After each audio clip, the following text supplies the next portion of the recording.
রাজধানীর জাতীয় burn institute থেকে সরাসরি যুক্ত হচ্ছেন সহকর্মী আলোয়ান খান। আলোয়ান, সংকটাপন্ন রোগীদের অবস্থা নিয়ে কি বলছেন আসলে চিকিৎসকরা, জানাবেন।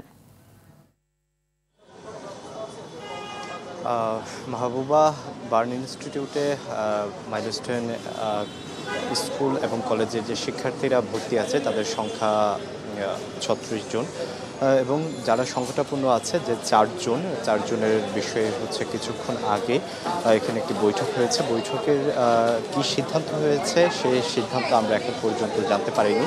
কিছুক্ষণ পরে বার্ন ইনস্টিটিউটের যে পরিচালক ডক্টর নাসির উদ্দিন উনি হচ্ছে আমাদেরকে সামনে একটা সংবাদ সম্মেলন করবেন, তার মাধ্যমে উনি জানাবেন বিস্তারিত জানাবেন। তারপর হচ্ছে আমরা জানতে পারবো যে সংকটাপন্ন যে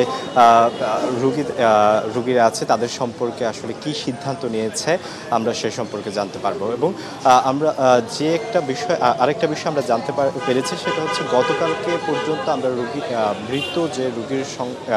মৃতের যে সংখ্যা সে সংখ্যা ছিল ৩৫ জন এবং আজকে হচ্ছে স্বাস্থ্য মন্ত্রণালয় থেকে সেটি সংস্কার করে জানালো ৩৪ জন হচ্ছে এখন পর্যন্ত মৃত্যুর সংখ্যা। যে এটার ব্যাখ্যা হিসেবে স্বাস্থ্য মন্ত্রণালয় দিয়েছে যে মৃত যে ব্যাগগুলো মরদেহের যে ব্যাগগুলো তারা হচ্ছে মাইলস্টোন কলেজ থেকে স্কুল অ্যান্ড কলেজ থেকে পেয়েছে। সেই কলেজের ব্যাগে ১৫ জনের যে ডিএনএ টেস্ট 15টি ব্যাগ পেয়েছে, সেখানে হচ্ছে একটি লাশ তারা মিসিং পেয়েছে, যার জন্য আসলে 14 জন সেখানে তারা লাশ পেয়েছে বলে তারা জানিয়েছে।